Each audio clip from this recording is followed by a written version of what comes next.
Merci, Monsieur le Président. Merci, honorable assistance. Je voudrais, pour commencer, remercier les organisateurs de m'avoir donné l'occasion de m'exprimer devant vous aujourd'hui et de vous entretenir d'un sujet qui nous tient tous à cœur. Je voudrais aussi féliciter le professeur Belkhadir pour la qualité de son organisation et la qualité de son travail, le travail qu'il fournit et des efforts qu'il fournit en faveur du diabète et de la lutte contre le diabète. Merci Jamal. Le sujet que je vais traiter devant vous s'intitule, comme vous le voyez, diabète sucré de type 2, optimisation du traitement insulinique, chez qui, quand et comment. Alors, il va sans dire que tout le monde sait que le diabète est une maladie chronique grave dont la physiopathologie repose sur deux éléments principaux qui sont plus ou moins associés, la résistance périphérique à l'insuline et la carence relative en cette insuline. Et en même temps, on assiste à des troubles de la sensibilité de la cellule alpha au glucose, ce qui entraîne une hyperglucagonémie et des perturbations au niveau de la voie des incrétines. Tout cela va engendrer un certain nombre d'anomalies, en particulier au moment des repas. Et je voudrais insister sur cette notion de repas parce que finalement, même si on doit parler d'insulinothérapie dans le diabète de type 2, il faut garder à l'esprit que le véritable traitement du diabète de type 2, ce sont les mesures hygiéno-diététiques et le respect, même si certains n'aiment pas ce terme-là, le respect d'un régime alimentaire bien particulier. Donc au moment du repas, on va assister à une diminution de la phase précoce de l'insulinosécrétion, une diminution du stockage hépatique en glycogène, ce qui va engendrer une hyperglycémie postprandiale. Et pendant la nuit, quand on ne va pas manger, on va assister à une augmentation de la néoglucogénèse hépatique, une élévation de la glycémie à jeun et une augmentation de la production endogène de glucose. Tout cela, si vous le voyez bien, va entraîner une hyperglycémie permanente, comme cela s'affiche. Alors, quel est l'intérêt d'étudier le diabète de type 2, de parler du diabète de type 2, de rabâcher à chaque fois les mêmes sujets à propos de ce diabète de type 2? Quelles sont les raisons de l'intérêt sans cesse croissant de cette pathologie? D'abord, il y a la complexité de la physiopathologie qui le rend intéressant à l'étude et qui ouvre un certain nombre d'horizons. L'augmentation du nombre de diabétiques de type 2 qui en fait un marché juteux pour les laboratoires. Et bien sûr, l'évolution naturelle vers la détérioration qui suscite non pas de la déception, mais qui suscite plutôt de l'espoir, parce que vu la complexité de la physiopathologie, cela va ouvrir la porte à un certain nombre d'alternatives thérapeutiques. C'est ce à quoi nous assistons. Et donc, c'est l'espoir que nous avons de voir un jour apparaître un traitement miracle qui va nous emmener vers la guérison de ce diabète. Alors, le diabète de type 2 est par définition une pathologie qui se caractérise par le déséquilibre permanent de la glycémie. Qu'en est-il chez nous et dans les autres pays? Alors, si on se réfère à cette étude, l'IDMPS 5, la session 5, qui a été faite à plusieurs niveaux, on constate qu'au Maroc, le nombre de patients en déséquilibre métabolique sont très nombreux. Presque 75%, les 3/4, ont une hémoglobine glyquée supérieure à 7%. Ceci est aussi vrai dans les autres pays, mais à moindre fréquence. Alors, je reviens sur cette notion de de régime alimentaire, cette notion de mesure hygiéno-diététique. Il ne faut pas oublier, même si je suis censé parler aujourd'hui de l'insulinothérapie, je ne manquerai pas d'insister, de réinsister sur l'importance de ces mesures hygiéno-diététiques.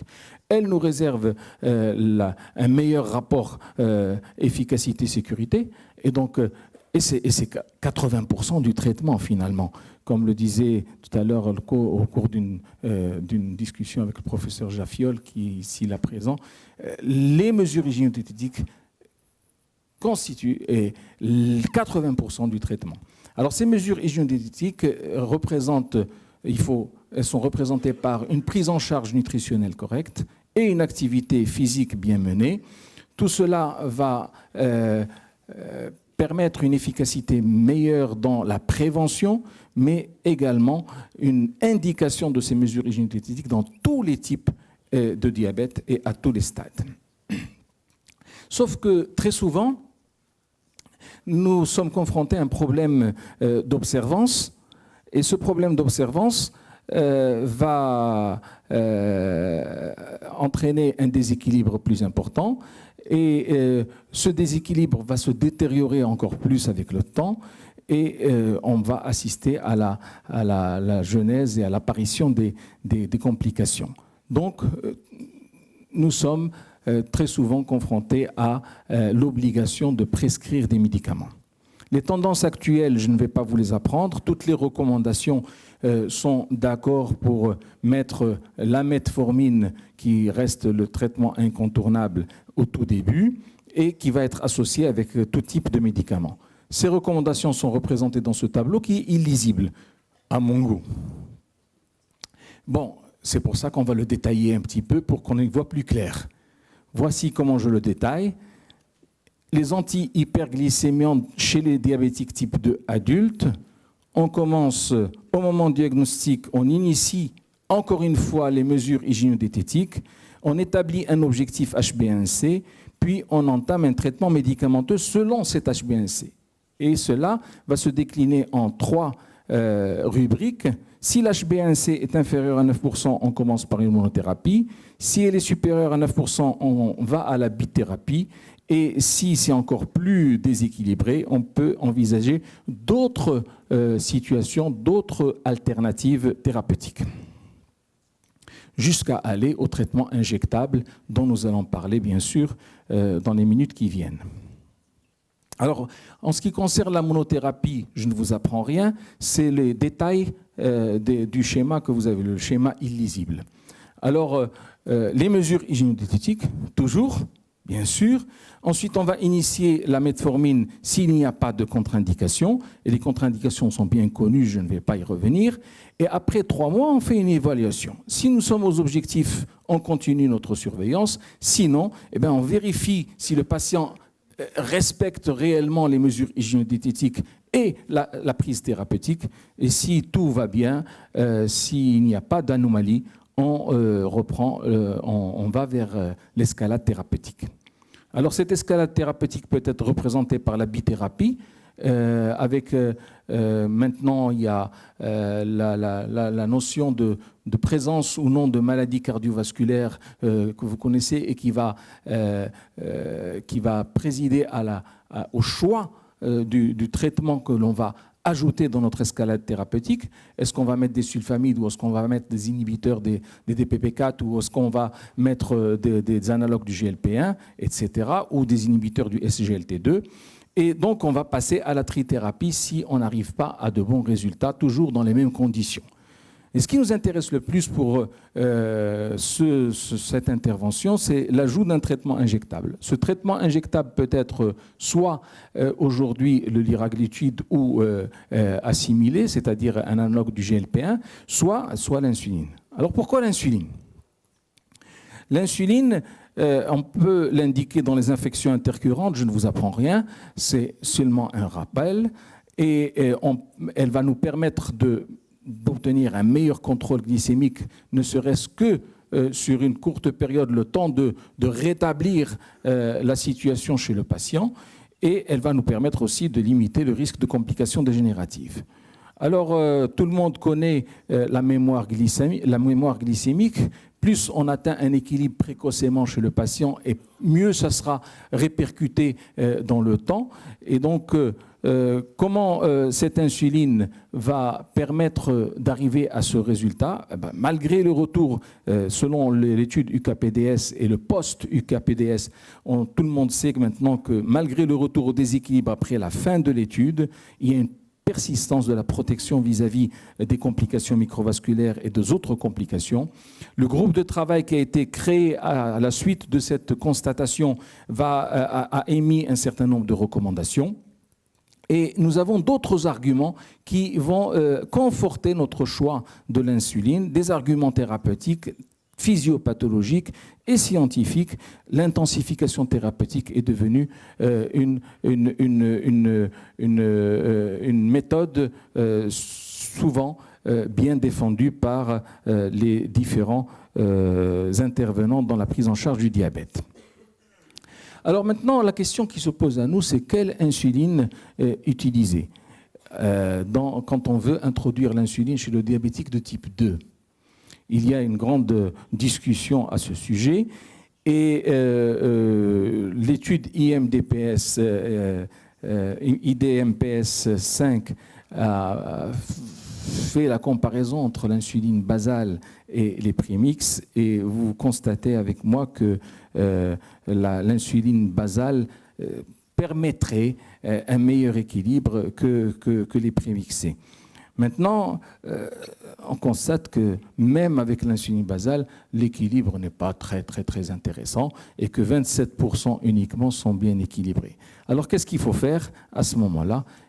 Il y a une nécessité d'une bonne optimisation et d'une bonne intensification de l'insuline basale utilisée. Il vaut mieux commencer avec quelque chose qui donne un tout petit peu un meilleur résultat que de commencer avec quelque chose qui ne donne pas du tout de résultat, quoique les résultats ne sont pas très différents. Alors le concept de l'insuline basale se présente comme suit. Ce schéma date quand même de 1995, c'est 23 ans, mais c'était l'époque où l'insuline basale a fait son entrée et surtout les analogues de l'insuline basale. Et donc le concept est comme suit. On va essayer de baisser la courbe générale de la glycémie vers de meilleurs chiffres glycémiques, faire baisser la courbe de glycémie au cours de la journée. Pour y réussir, il faut bien titrer l'insuline afin de maintenir la glycémie à jeun autour de 1 gramme. Une fois que vous avez une glycémie à jeun autour de 1 gramme, les glycémies postprandiales, théoriquement, vont suivre. Alors ici aussi, il y a un autre schéma illisible que nous retrouvons dans les recommandations de l'ADA 2015, puis 2017 et 2018. Ce schéma, nous allons le décortiquer, si vous le voulez bien. Comment allons entamer et ajuster l'insuline chez le diabétique de type 2 ? On va initier l'insuline basale de la manière suivante. On va débuter toujours à minima, et je voudrais insister sur ce terme de à minima. On ne commence jamais par de grosses doses. Il faut toujours des posologies très basses et aller crescendo si jamais on en a besoin. Parce que l'insulinothérapie n'est pas le traitement naturel du diabète de type 2. Si on initie et on n'arrive pas à un bon résultat, à ce moment-là, on passe à un autre traitement injectable qui est le GLP-1 ou les analogues du GLP-1, où on va intensifier. On va intensifier de deux manières différentes. Soit qu'on va faire le choix de l'insuline prémixée, et c'est ce qui a tendance à être cité au même titre que l'insuline basale, on va y revenir, soit qu'on va aller vers l'insuline rapide avant le repas le plus calorique. Et là, je vais y revenir tout à l'heure dans ma démonstration pour en faire plus de ce côté-là, puisque c'est ce que je suis censé défendre aujourd'hui. Alors, quel schéma allons-nous privilégier ?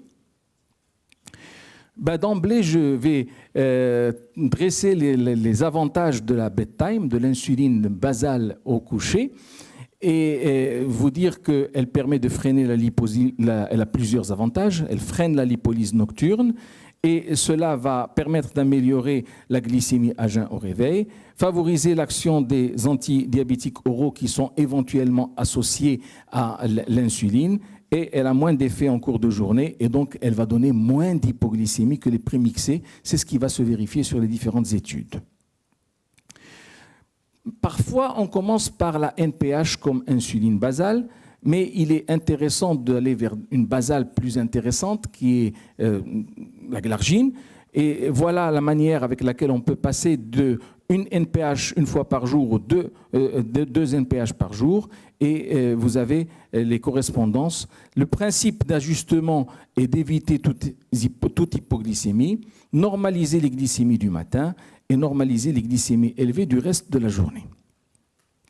Qu'en est-il des prémixés? Il faut bien quand même dire un mot des prémixés pour ne pas paraître totalement du côté de la basale, parce que finalement, sur le plan de l'équilibre, les deux schémas se valent et il y a quelques petites différences. On va essayer de voir... attendez, excusez-moi. On va essayer de voir quels sont les petits avantages des unes et des autres. Qu'en est-il des prémixés? Sur le plan de l'équilibre, c'est presque la même chose, mais il y a une différence au niveau des fréquences des hypoglycémies et de la prise de poids. Alors pour départager les deux, on va aller un petit peu plus vite. Pour départager les deux, il y a une étude qui a été commanditée en 2013 par un industriel pharmaceutique et qui a comparé les deux, les prémix versus basal thérapie plus ou moins bolus.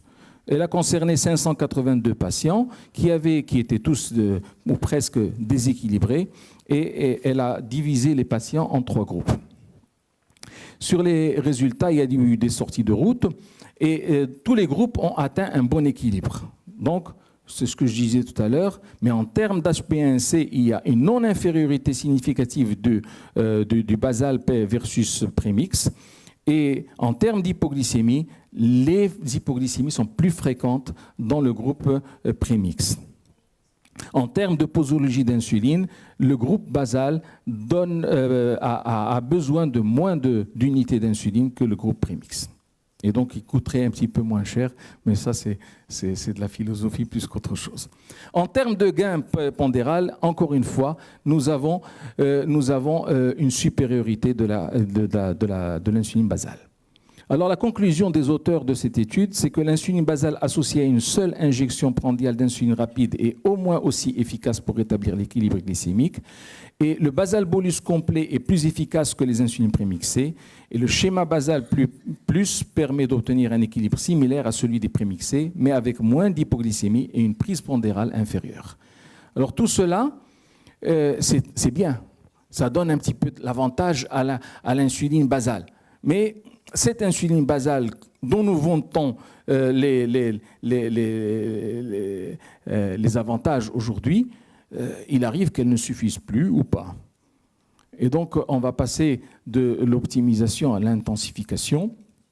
Que se passe-t-il quand on ajoute un bolus d'insuline rapide, au-delà de l'insuline basale? Il y a eu d'autres études, l'étude OPAL qui a été commanditée toujours par le même industriel pharmaceutique et qui a essayé de comparer 3 groupes. L'insuline basale avec une injection en plus d'insuline rapide analogue à différents moments de la journée. Et vous constatez qu'à chaque fois qu'on donne une petite injection, un bolus d'insuline rapide analogue, on assiste à une baisse des glycémies juste après cette injection, c'est-à-dire juste après le repas qui est pris après cette injection, au petit déjeuner. Au déjeuner, même chose, ce sont des actions ponctuelles. Au dîner, et peut-être qu'au dîner, c'est le meilleur résultat que nous obtenons sur cette étude. Alors, qu'est-ce qu'on va choisir? On va rester sur le basal uniquement ou on va aller vers le basal bolus? Alors, on peut aller vers le le basal bolus quand nous avons un déséquilibre au niveau, à un certain moment de la journée bien déterminé. En cas d'insuffisance de l'insuline basale seule, est-ce qu'on peut aller vers le basal bolus complet ou aller crescendo, basal bolus 1, basal bolus 2, basal bolus 3. Alors une autre étude va nous essayer de départager les choses. C'est l'étude 1, 2, 3 qui a comparé l'insuline basale avec ajout d'une, deux ou trois doses quotidiennes d'insuline rapide. Là aussi, c'est 600 patients environ qui sont déséquilibrés avec une hémoglobine glyquée supérieure à 8% et qui ont reçu de la glargine et qui vont recevoir de la gluglisine, une ou deux ou trois injections. Alors, les résultats, pour ne pas faire trop long, l'intensification de l'insulinothérapie par des injections d'insuline prandiale améliore le contrôle glycémique, nous l'avons vu dans l'étude OPAL, et la stratégie basale plus est associée à une moindre incidence d'hypoglycémie sévère. Et donc là, il vaut mieux aller crescendo plutôt que d'aller d'emblée vers les 3 injections d'insuline en préprandial. Une dernière étude, qui s'appelle l'étude Osiris, a également essayé de comparer ces différents schémas. Elle concerne 800 patients environ. Sur le plan de l'évolution de l'HbA1c, voici la conclusion. L'approche d'intensification pas à pas a montré une efficacité similaire à celle de l'approche basal bolus. Et l'évolution du poids pendant la période de randomisation donne un avantage au groupe numéro 1. Il y a moins de prise de poids dans le basal bolus progressif quand c'est associé à la metformine, mais on peut imaginer que même quand ce n'est pas associé à la metformine, on peut avoir ce genre de résultat. Et il y a moins d'hypoglycémie dans le groupe 2 chez les patients avec hémoglobine glyquée inférieure à 7% à la fin de l'étude. Alors en conclusion, et j'en arrive à la fin de ma demi-heure, en conclusion, un bon équilibre glycémique va entraîner une bonne optimisation, implique une bonne optimisation et une bonne intensification de l'insuline basale. La stratégie basale plus est efficace, est simple, et avec une tolérance satisfaisante concernant la prise de poids et les risques hypoglycémiques. Alors, je crois que j'ai terminé. Il me reste 20 secondes, s'il vous plaît, pour que je revienne sur une conclusion qui m'est totalement personnelle. Si nous avons vanté les mérites de l'insuline, qu'elle soit basale, prémixée ou autre chose dans le diabète de type 2, permettez-moi de vous rappeler une dernière fois, une deuxième et une dernière fois, que le traitement du diabète de type 2, c'est avant tout les mesures hygiéno-diététiques. Merci pour votre attention.